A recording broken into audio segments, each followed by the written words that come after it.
Un saludo, soy Antonio Barnés, autor del libro Nuevo Humanismo para la Era Digital. Y esta es la tercera sesión sobre un artículo aparecido en La Voz de Medina Digital titulado No somos aquello que el humanismo creía que era el ser humano. Realmente constituye una entrevista sobre un volumen, una obra colectiva titulada Pensar la antropología en clave posthumanista, y es una entrevista realizada a Begoña Enguix, profesora de los estudios de arte y humanidades de la Universidad Oberta de Cataluña, y Josep Martí, investigador del CSIC. Ya he publicado dos vídeos comentando esta interesante entrevista, y este es el tercero. Desde nuestra perspectiva humanista, desde nuestra perspectiva de recuperación del humanismo renacentista, obviamente un fenómeno como este, el poshumanismo o el transhumanismo, tienen un enorme interés para nosotros, por cuanto que son movimientos que tienen una relación con el humanismo, aunque sea una relación de oposición, no deja de ser una relación. Vamos a seguir leyendo y comentando esta entrevista desde el punto en que nos quedamos. Seguimos. Se dice que el poshumanismo es ontología, epistemología y ética, pero además también es un feeling particular, aquel que se deriva de ser consciente de la nueva condición poshumana o zeitgeist de nuestros tiempos. Entonces, las humanidades vibran con esta nueva realidad, y esto hace que se vayan metamorfoseando según los planteamientos e intereses que reclama la condición poshumana. Bueno, efectivamente, como ya hemos comentado, este carácter de ontología, de epistemología y de ética que se atribuye al llamado poshumanismo lo convierte en un gran relato que no es precisamente lo que se predicaba de la posmodernidad. Se decía que la posmodernidad era la época de los pequeños relatos frente a los grandes relatos. No, esto está constituido en un gran relato, en un verdadero sistema, algo propio de la filosofía moderna, que es un conjunto de ideas que están conectadas estrechamente entre sí y que suelen ser omniabarcantes, frente a el humanismo renacentista, que es constituido más bien por un corpus abierto y no por un sistema. Aquí se está dando por hecho una nueva condición poshumana, lo cual es bastante sorprendente. Es bastante sorprendente afirmar que la sociedad humana, que la especie humana, que el género humano haya dejado de ser humano o esté situado en una situación posterior. Una y otra vez se repite el adanismo y el iluminismo contemporáneo, ¿no? Es decir, que se mueve más en el terreno de la revolución que de la reforma. La idea de reforma es respetuosa con la tradición, porque toda tradición ha de ser dinámica y no estática. Por tanto, toda tradición es progresiva, avanza o puede avanzar en el sentido positivo del término, pero aquí nos estamos moviendo en el ámbito más bien de la revolución, nos estamos moviendo en el campo de la ruptura. En cualquier caso, esa presunta condición poshumana necesita ser demostrada, argumentada y explicada.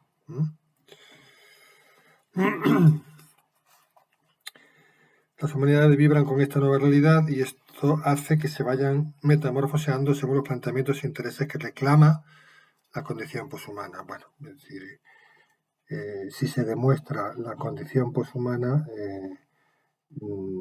pues evidentemente habrá que desarrollar ese pensamiento, habrá que desplegarlo, pero hasta el momento, desde luego en esta entrevista, no se ha demostrado. Más que demostrarse, se está postulando. Se está postulando, ¿no? Como cuando dice Marx, hasta ahora los filósofos se han dedicado a interpretar el mundo de lo que se trata de transformarlo, ¿no? Bueno, pues es una idea falsa, porque la filosofía desde su comienzo no solamente ha interpretado el mundo, sino que ha influido notablemente en la marcha del mundo. O sea, desde los presocráticos griegos en adelante, la filosofía siempre ha producido las transformaciones, cuando ha sido una filosofía verdaderamente pues lúcida, ¿no? A continuación viene una pregunta del periodista. En el caso de la antropología, ¿cuál es el valor del marco poshumanista? ¿Cómo ayuda a comprender al ser humano? Esto de marco nos recuerda a Lakoff y sus estudios sobre la metáfora, y sitúan lógicamente al poshumanismo en un plano de gran relato. El poshumanismo se muestra extremadamente crítico con la idea de entender la humanidad en términos antropocéntricos, esencialistas y según el pensamiento racional de tipo cartesiano. Me parece muy interesante que el poshumanismo se muestre crítico, pero la crítica tiene que sustanciarse en una argumentación, en una demostración. Ser crítico no garantiza que se esté alumbrando un pensamiento nuevo, o mejor dicho, un pensamiento cabal, o un pensamiento coherente. Con la idea de entender la humanidad en términos antropocéntricos. Bueno, si se habla de la humanidad tiene que ser antropocéntrica necesariamente, porque quien compone la humanidad son los humanos. Otra cosa es que se hable de entender el cosmos, o entender el planeta Tierra, o entender el universo en términos antropocéntricos. Entonces sí tendría sentido esta objeción, por cuanto que la parte es inferior al todo, ¿no? Pero entender la humanidad en términos antropocéntricos, la humanidad solamente se puede entender en términos antropocéntricos, porque la humanidad es aquello que es humano.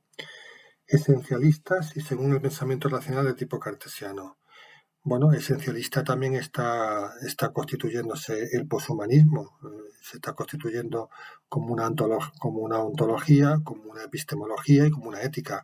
Por tanto, no le puedes criticar desde un gran relato, no le puede criticar a otro gran relato su carácter esencialista, porque todo gran relato es esencialista por definición. Y según el pensamiento racional de tipo cartesiano. Bueno, vamos a ver. Si de lo que se está tratando es de criticar el racionalismo, bueno, pues eso es una cosa que se lleva haciendo desde hace 200 años. Es decir, el romanticismo, entre otras cosas, es un movimiento de rechazo al cartesianismo, al racionalismo. Es decir, que el romanticismo se está oponiendo a ese exceso de racionalización. Bien, no es ninguna novedad. Ya Pascal se opone al racionalismo cuando distingue entre espíritu de geometría y espíritu de finura. Bueno, pues buena parte de la filosofía contemporánea se ha revuelto contra el racionalismo, y buena parte de la literatura. Pienso, por ejemplo, en Memoria del subsuelo de Dostoyevsky, que es un grito eslavo frente al racionalismo francés napoleónico. Ahora, identificar el cartesianismo con el humanismo es un error de confusión, porque es, digamos, meter todo el pasado en un mismo paquete, ¿no? Y esto es muy propio del muy propio del adanismo y del iluminismo contemporáneo es agrupar en una unidad todo lo anterior. Es como cuando un pedagogo o un aprendiz de pedagogo llega y dice, bueno, pues hasta ahora la educación tradicional ha discurrido por estos derroteros, yo os voy a decir lo que hay que hacer. Os voy a proponer otro derrotero que superará ampliamente a la educación tradicional. Bien, eso es un error de planteamiento porque la educación tradicional no es uniforme. Por tanto, si no es uniforme, no debe uniformarse, ¿no? De hecho, el humanismo y la filosofía moderna son paradigmas diferentes y a menudo contrapuestos. Humanismo significa corpus, cartesianismo significa sistema. Humanismo significa diálogo, cartesianismo significa monólogo. Humanismo significa género literario del diálogo, cartesianismo significa género literario del tratado. El humanismo está abierto a la trascendencia, mientras que el cartesianismo se marida fundamentalmente con las matemáticas y por tanto se ha producido una reducción epistemológica del conocimiento humano. Es decir, observamos en estas apreciaciones demasiada letra gruesa, poco matiz. Como hemos comentado antes, no somos lo que el humanismo creía que era el ser humano. Como hemos comentado antes, no somos lo que el humanismo creía que era el ser humano. Bueno, esto más que comentarlo, hay que demostrarlo. Claro, pues yo puedo afirmar que la visión humana del humanismo es equivocada. Eso es fácil afirmarlo, pero lo que tengo que hacer es argumentarlo, demostrarlo, dialogarlo, proponerlo, pero no darlo como una cosa taxativa, una cosa dogmáticamente probada, ¿no? Por así decir.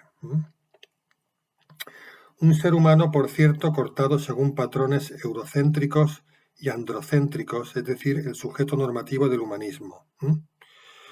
Bien, esto se incurre una vez más en el reduccionismo típicamente marxista, típicamente psicoanalítico o freudiano, en ese reduccionismo típicamente contemporáneo. Según patrones eurocéntricos, se está confundiendo el lugar de nacimiento de una teoría con la coherencia de esa teoría. O sea, vamos a ver, yo puedo criticar a Platón desde el punto de vista argumentativo, pero no puedo criticar a Platón porque sea griego o sea europeo. No tiene sentido, ¿no? Yo puedo criticar a Lorenzo Valla o a Petrarca o a Erasmo Vives, Tomás Moro, Coluccio Salutati, los puedo criticar por sus propias palabras, por sus propios argumentos y por su propio razonamiento, no porque sean europeos. Entre otras cosas, que yo sepa, estos señores también son europeos, es decir, Begoña Enguix y Josep Martí son europeos también, por tanto también les podría yo acusar de eurocentrismo, es decir, que es un brindis al sol. Es un brindis al sol hablar de eurocentrismo en este contexto. Otra cuestión es que se me diga no, es decir, en el momento en que Francia, Inglaterra y Alemania y Holanda, etcétera, se reparten África en el siglo XIX y la colonizan, eso es eurocentrismo. Bien, pues sí, efectivamente, se está hablando de países europeos que han colonizado un continente, por tanto se puede hablar de eurocentrismo, por supuesto. Pero cuando estamos hablando de términos filosóficos, el asunto no es dónde nace una idea o una filosofía. Tengo que emplear argumentos filosóficos, no argumentos geográficos. Entre otras cosas, porque toda esta filosofía que subyace aquí, marxismo, psicoanálisis, Nietzsche, Escuela de Frankfurt, Foucault, todos son europeos. Por tanto, se está criticando el eurocentrismo desde el eurocentrismo. Entonces, es contradictorio, ¿no? Es contradictorio. O sea, hay que ser coherente. O sea, en esta vida hay que ser coherente. O sea, yo no puedo criticar el eurocentrismo desde el eurocentrismo. O sea, es decir, no tiene sentido. Entonces el eurocentrismo se convierte en una especie de mantra, ¿no? Cortado según patrones eurocéntricos y androcéntricos, ¿no? Ya asoma aquí ese feminismo radical y compulsivo, ¿no? Donde ve en todas partes, ve la explotación de la mujer por parte del hombre. O sea, es típico análisis marxista, reduccionista, simplista, materialista, ¿no? Es decir, la historia o bien es la explotación del señor al siervo, del amo al esclavo, de la burguesía al proletariado, ¿no? Ahora la historia, la historia es pues la explotación de la mujer por parte del hombre, ¿no? Es decir, no salimos de esa categoría binaria, que por cierto, luego veremos cómo desde esta posición poshumanista se está criticando las categorías binarias cuando lo que subyace en la crítica del poshumanismo es puro binarismo, puro binarismo. Todo tiene que ser androcéntrico, ¿no? Es decir, el sujeto normativo del humanismo. Porque les parece así, ¿no? Les parece así. Entonces habría que preguntarle, pero bueno, tú estás hablando del humanismo italiano, europeo, estás hablando del cartesianismo, ¿de qué estás hablando, no? Cuando leemos uno de los textos literarios más importantes del Renacimiento, que es El cortesano de Baltasar de Castiglioni, ahí vemos una armonía entre los hombres y las mujeres, entre los cortesanos y las cortesanas, y se ve, es decir, y en ese diálogo participan hombres y mujeres, ¿no? Cuando leemos a San Pablo en los albores de la era cristiana, leemos esa contundente y tremenda afirmación paulina, ¿no? Ya no hay ni hombre, ni mujer, ni griego, ni gentil, o sea, ni judío, ni judío ni gentil, ni griego ni extranjero, digamos, ¿no? Bueno, pues todo esto se obvia, ¿no? Todo esto se obvia. Se rechaza un marco ontológico propio de la civilización occidental que ha constituido un campo propicio para dinámicas caracterizadas por la explotación, que entre otros se ha manifestado en forma de sexismo, esclavismo, clasismo o especismo. Se rechaza un marco ontológico propio de la civilización occidental para imponer otro, evidentemente, porque el poshumanismo es otro marco ontológico. Y lo importante no es si un marco se sustituye por otro, sino si un marco es capaz de ser refutado por el otro. Es decir, lo posterior no necesariamente tiene que ser más coherente, más agudo, más inteligente que lo anterior, no necesariamente. Que ha constituido un campo propicio para dinámicas caracterizadas por la explotación, que entre otros se ha manifestado en formas de sexismo, esclavismo, clasismo o especismo. Adanismo, iluminismo, pero además es un adanismo, bueno, iba a decir además, pero es inherente al adanismo y al iluminismo, es inherente la prepotencia, ¿no? O sea, es la prepotencia de yo os voy a decir, la verdad. Yo os voy a decir la verdad. O sea, de modo que la civilización occidental se ha caracterizado por la explotación. Bueno, pues entonces los autores de esta filosofía también están caracterizados por la explotación porque también son occidentales. ¿O es que son unos occidentales en donde ya ha desaparecido la inclinación al mal inherente al ser humano, ha desaparecido su capacidad de violencia del ser humano? O sea, de modo que la civilización occidental solamente ha producido explotación, sexismo, esclavismo, clasismo o especismo. No ha producido universidades, no ha producido hospitales, no ha producido catedrales, no ha producido la música de Bach, no ha producido la música de Tomás Luis de Victoria, no ha producido el Quijote, no ha producido Shakespeare, no ha producido... No, lo que ha producido ha sido sexismo, esclavismo, clasismo o especismo. Y ahora vengo yo y os digo que a partir de ahora todos seremos buenos y todos seremos... que es un pensamiento, lamento ser tan ácido, ¿no? Pero es un pensamiento infantil, ¿no? Es un pensamiento infantil, un pensamiento adolescente.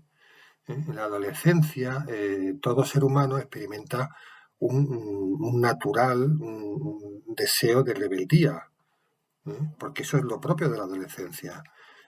Pero cuando la adolescencia pasa, uno comprende que ha sido injusto con sus padres y que tiene que emitir juicios más sensatos y más equilibrados, ¿no? Bien. De manera que, entonces, vamos a ver, el poshumanismo tiene una importante matriz marxista. Tiene una importante matriz marxista. Y el marxismo, que se presentó precisamente como una filosofía científica, ¿no? Un socialismo científico frente a todo lo anteriormente utópico y que se nos presentó como la verdad sobre el hombre y la sociedad, que iba a desenmascarar todas las alienaciones que había sufrido el hombre en la historia, ¿no? Esa filosofía adanista, esa filosofía iluminista del marxismo, ha provocado 100 millones de muertos, es decir, lo cual muestra la completa falsedad del planteamiento, ¿no? Y ahora estos poshumanistas que tienen una matriz importante del marxismo, que tienen una matriz importante del psicoanálisis, que tienen una matriz importante de la filosofía de la sospecha del siglo XX, ahora, digamos, vienen como si fueran los salvadores de la patria, ¿no? Los salvadores de la patria cuando en su matriz ideológica, no como hipótesis, sino como realidad, ya han producido enorme sufrimiento al mundo, ¿no? Es decir, el marxismo, con sus derivados comunistas, socialistas, etcétera, han producido un enorme sufrimiento al mundo a partir de la falsedad de denunciar la propiedad privada como el pecado original del hombre contemporáneo. Y han constituido filosofías y sociedades colectivistas que han hecho un daño tremendo al ser humano en su individualidad, en su personalidad, y que han provocado regímenes de terror en todo el mundo. Entonces, claro, es muy curioso que metamorfoseados de marxismo nos prediquen el amor franciscano, ¿no? O sea, es decir, es verdaderamente curioso, ¿no? Pero, es decir, pues, nosotros no podemos menos que desenmascarar esta mascarada, ¿no? Considerar el ser humano desde perspectivas poshumanistas nos recuerda la necesidad de tener en cuenta todo lo no humano, ya sea orgánico o inorgánico, como elementos co-constitutivos de la vida social. El hecho de aventurarse en nuevas orientaciones teóricas, además de ver con otros ojos los temas de estudio bien establecidos de la antropología, tiene como resultado el surgimiento de nuevos ámbitos de investigación como los estudios interespecies y de nuevas metodologías, ¿no? Parece ser que ahora los poshumanistas nos hacen ver que el hombre vive en un mundo rodeado de otros seres, ¿no? Como si eso no lo supiéramos o como si eso no lo hubiéramos sabido. Y de hecho todo el desarrollo de la biología, todo el desarrollo de la física, todo el desarrollo de las matemáticas desde la antigüedad hasta nuestros días, no ha hecho otra cosa que poner de manifiesto que el hombre es un ser, el ser humano es un ser relacional que convive con otros animales, animales que se han descrito, que se han estudiado profundamente, que además el hombre está rodeado de todo un mundo vegetal, que también se ha estudiado profusamente, que el hombre además vive en un ámbito terrestre de naturaleza inanimada, que también se ha estudiado profundamente. Es decir, también se ha estudiado desde hace milenios, se han estudiado otras constelaciones, se ha estudiado el cosmos. Entonces, ahora nos quieren hacer descubrir que el ser humano es un ser relacional y que no es el único que está en el universo. Eso lo sabemos desde el principio. O sea, desde el principio sabemos que no estamos solos en el universo. Y, por ejemplo, el Génesis cuenta que Adán pone nombre a los animales, es decir, Adán se relaciona con los animales y los conoce, ¿no? Bueno, a partir de ahora se va a hablar de los estudios feministas y de género, de las nuevas masculinidades, de las relaciones con las máquinas, de los robots. Bueno, esto lo dejaremos para otros episodios de análisis. Ya vemos que esta entrevista es muy interesante y da mucho juego. Lo que se ve es que este poshumanismo es bastante ideológico, es otra vuelta a la manivela del marxismo, del psicoanálisis, de la deconstrucción, es decir, es una amalgama en la que quizá confluyen muchos pensamientos contemporáneos como para darle la puntilla al ser humano, ¿no? Es curioso porque la revuelta contra Dios que manifiesta buena parte del pensamiento contemporáneo se acaba volviendo contra el propio hombre, ¿no? Y el propio hombre genera una serie de pensamientos, una serie de ideologías que son primariamente narcisistas, pero finalmente son cainitas y son suicidas, ¿no? Y podemos ir adelantando algunas conclusiones. El humanismo renacentista es un humanismo de base racional, no racionalista, de base prudencial, mientras que este poshumanismo se nos presenta más bien como un elogio del impulso, de la pulsión pasional, con lo que eso significa, de abdicación del racionalismo, o mejor dicho, de la razón. Es una rebelión contra la naturaleza, lo cual es tremendamente contradictorio, pero esto es lógico. O sea, el pensamiento bipolar, tradición, progreso, izquierda, derecha, hombre, mujer, ¿no? Todo este pensamiento bipolar contemporáneo que trata de establecer lucha de clases en todo aquello que toca, no puede ser menos que profundamente contradictorio.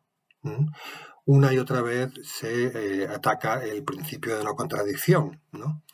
Porque resulta que la mirada humana hacia el mundo es una mirada que proclama obsesivamente el respeto el respeto por la naturaleza, y sin embargo, cuando se mira a sí mismo, el hombre se rebela contra la naturaleza, ¿no? Lo cual es completamente contradictorio. Si respetamos la naturaleza, respetamos toda la naturaleza extrahumana y la naturaleza intrahumana, ¿no? Eso es la lógica, es decir, lo mismo que somos capaces de leer un logos en el mundo que nos rodea, también podemos ser capaces de leer un logos en el mundo humano, ¿no? Es lo que hicieron, por ejemplo, los estoicos, que el estoicismo, en cierto modo, es como uno de los puertos a los que llega esa gran filosofía griega, ¿no?